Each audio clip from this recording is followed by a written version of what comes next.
इंद्राणी उमा जहां आई देवियों से तजवेश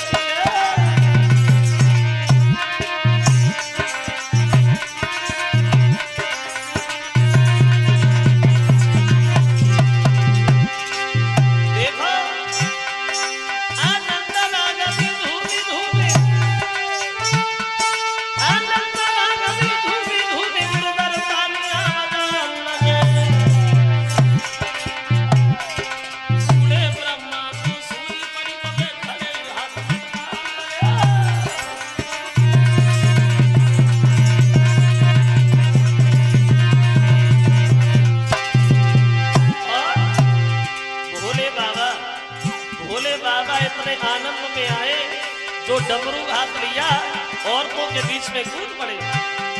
भोले बाबा सुन धूने गए, भोले बाबा सुन धूने गए, पड़ गए नाच के भेले में। रंग के सबको मार तिलक राजा सब महल लगे।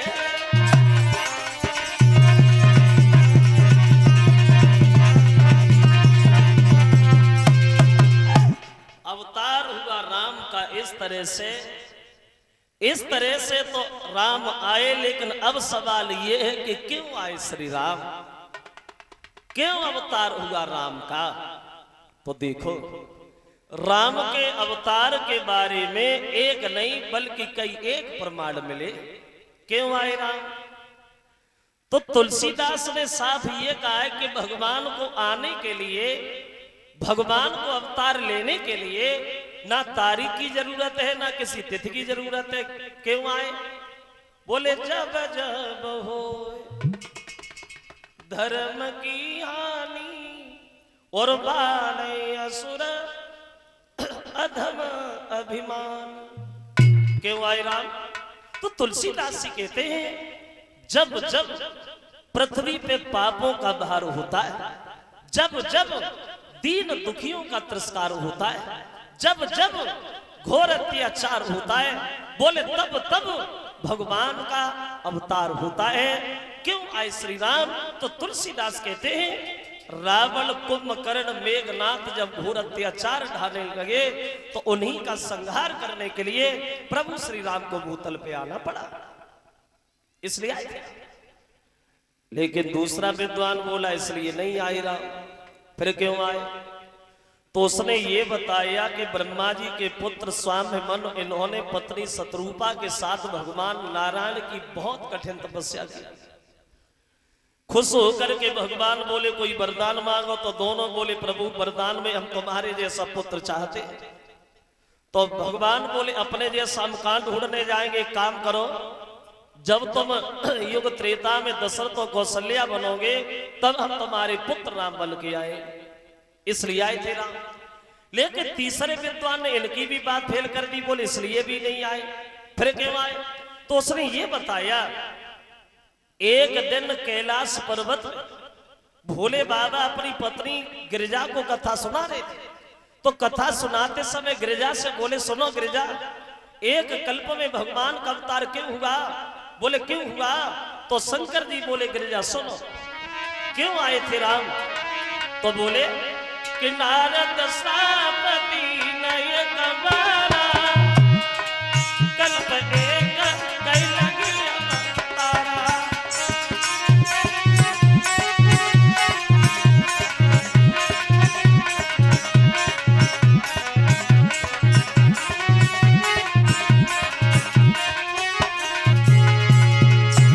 क्यों आए थे राम,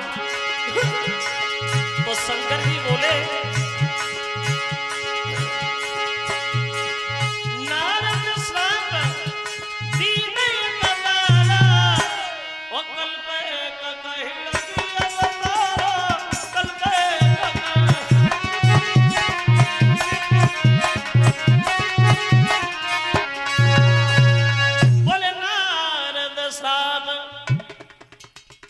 एक बार नारद ने, देव ऋषि नारद ने भगवान नारायण को श्राप दिया, इसलिए एक कल्प में अवतार हुआ राम का।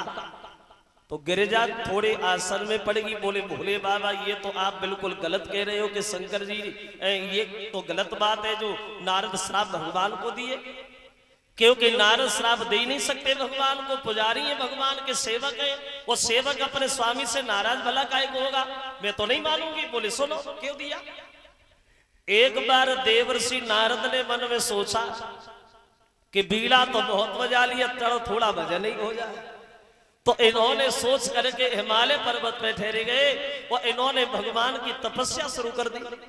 वो इतनी कठिन तपस्या की है जो इनकी तपस्या को देख करके देवताओं का राजा इंद्र भी घबरा गया और सोचने लगा, लगता है नारद अब महात्मा नहीं बन के रहना चाहते, अभी हमारी गद्दी छीनना चाहते।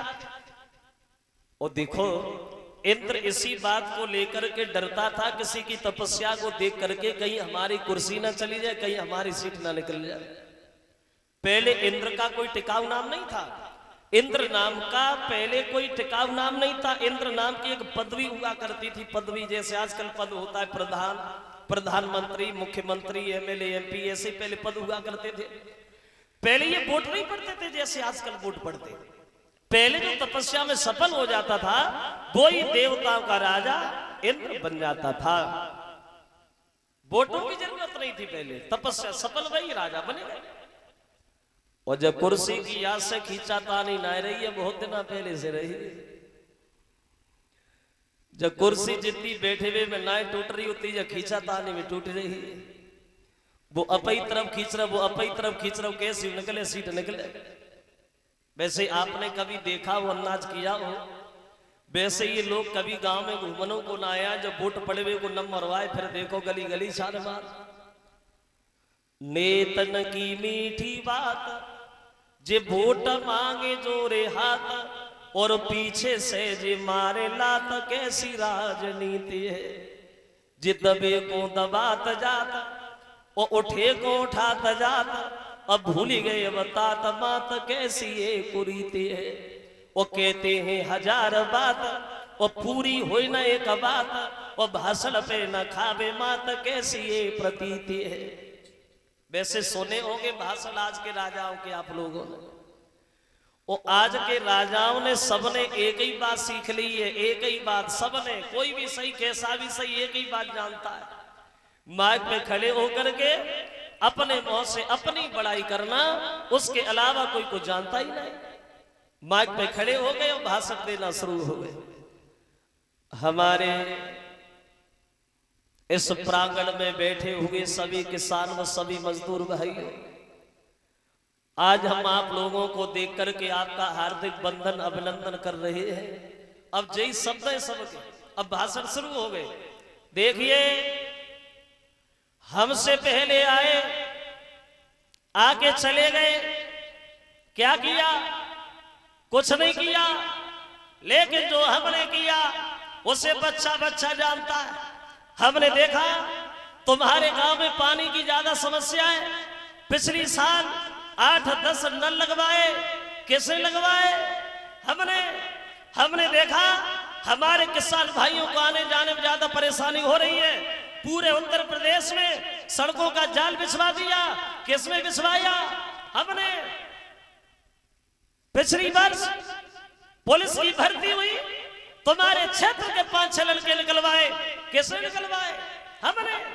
अब की बात अगर तुमने हमें भारी बहुमत से विजयी बनाया, अब की बात अगर तुमने हमें जिताया, तो पूरे उत्तर प्रदेश में गरीबी को नहीं छोड़ेंगे। नहीं, गरीबी से ज्यादा दुश्मनी है नेताजी, गरीबी को नहीं छोड़ेंगे। गरीबी हटाते हटाते खुद हट गए, लेकिन जब गरीबी कभी नहीं हटी। पता है हमारे देश में कितनी गरीबी है? आज के आंकड़ों में अपने देश की जनसंख्या है 1 अरब 40 करोड़ के लगभग जनसंख्या है, 1 अरब 40 करोड़ की। और कर्जा कितना है? आज के आंकड़ों में कर्जा भी हो गया है 53 अरब। 1.25 अरब की जनसंख्या और 53 अरब रुपया कर्जा है। जो बच्चा पैदा नहीं हुआ वो भी बच्चा अभी कर्जेदार है। ये पैसा कहां गया? ये गया कहां? जिसे जहां मिला उसी ने पकड़ लिया, अपनी जेब में घुसे लिया।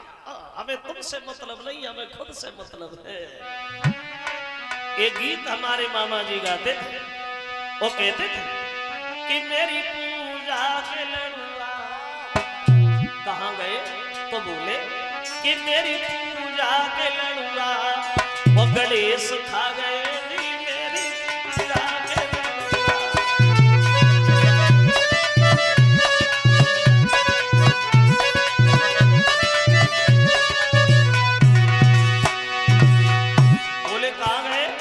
जवाब दिया गणेश बहुत बड़ी बेईमान है। क्यों? हमने लड्डू सामने रखे, आंखें बंद की, आंखें खोली, लड्डू खाए, बोले कहां गए कि गणेश खा गए। पागल है क्या, गणेश लड्डू खाते खाते कैसे खाए? बस यही मत पूछो, खाए बड़ा सफाई से। बोले मेरी पूजा के लड़ुआ गणेश खा गए। कैसे? जैसे भारत के नेता पूरा देश खा गए।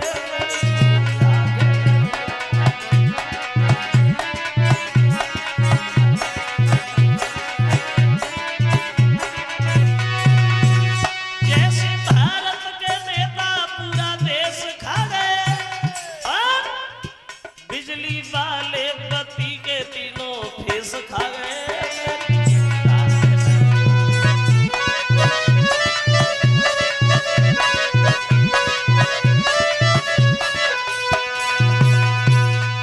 जिसे जहां मिला उसने खुद से मतलब रखा। अब चला है वो कामदेव, इंद्र ने भेज दिया कि नारद की आंखें खुलवाओ जा। अब कामदेव जब अप्सराओं को लेकर के पहुंचा, जहां हिमालय